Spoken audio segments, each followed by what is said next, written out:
Assalamualaikum warahmatullahi wabarakatuh. Apa kabar kawan-kawan? Semoga selalu dalam lindungan Allah ya. Kali ini aku akan menceritakan sebuah kisah Islami. Seorang yang ahli puasa yang makamnya diziarahi oleh Rasulullah dan sahabatnya. Dalam kitab An-Nawadir karya Syekh Sahibuddin Ahmad Ibn Salamah Al-Qayyubi rahimahumullah, diceritakan kisah sahabat Abu Yusuf yang diziarahi Rasulullah SAW berkat amalan puasanya. Suatu hari Abu Yusuf Ya'qub bin Yusuf bercerita tentang salah seorang sahabatnya yang unik. Beliau dikenal seorang yang warok dan takwa meski orang-orang mengenal karibnya itu sebagai orang yang fasik dan pendosa. Sudah 20 tahun Abu Yusuf melakukan tawaf di sekitar Ka'bah bersamanya. Tak seperti Abu Yusuf yang berpuasa terus-menerus atau istiqomah, sahabatnya ini sehari puasa, sehari berbuka.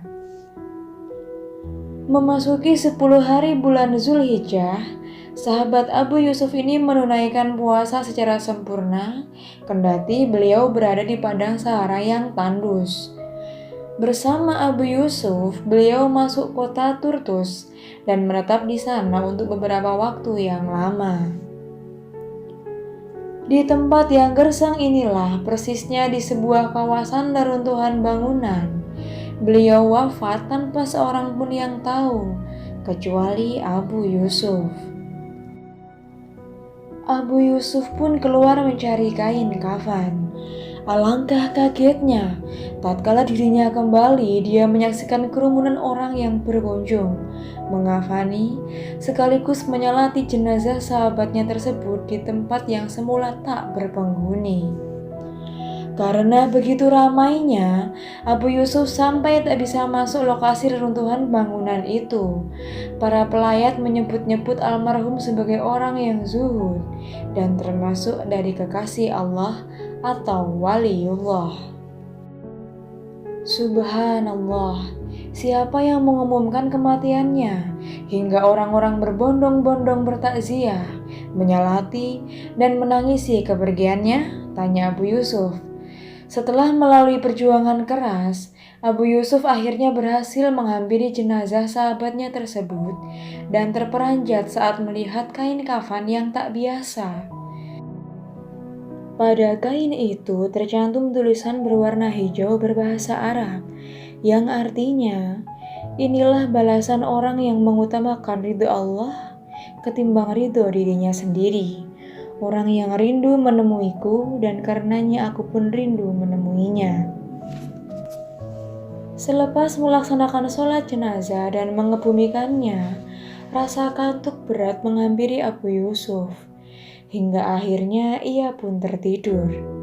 Di dunia mimpi inilah Abu Yusuf menyaksikan sahabatnya yang ahli puasa tersebut. Dia menunggang kuda hijau, serta berpakaian hijau dengan sebuah bendera di tangannya. Di belakangnya ada seorang pemuda tampan berbau harum. Di belakang pemuda ini ada dua orang tua diikuti di belakangnya lagi, satu orang tua dan satu pemuda. Siapa mereka? Tanya Abu Yusuf.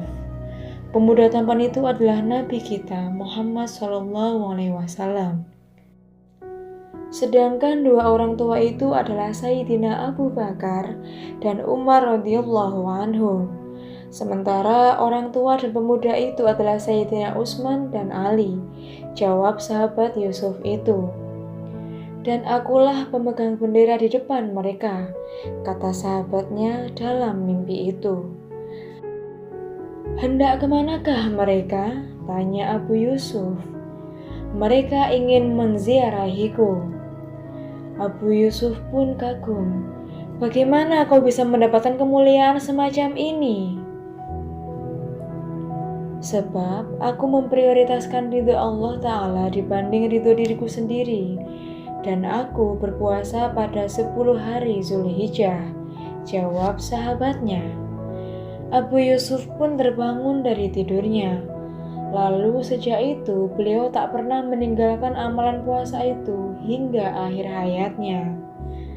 Anjuran memperbanyak amalan saleh pada 10 hari pertama Zulhijjah termaktub dalam beberapa hadis. Misalnya hadis riwayat Ibnu Abbas yang ada di dalam Sunan At-Tirmizi yang mengatakan, tiada ada hari lain yang dicintai Allah untuk beribadah seperti 10 hari ini. Yang dimaksud adalah bulan Zulhijjah. Meskipun disebut kata 10 hari, puasa jika dimulai 1 Zulhijjah cukup dijalankan 9 hari.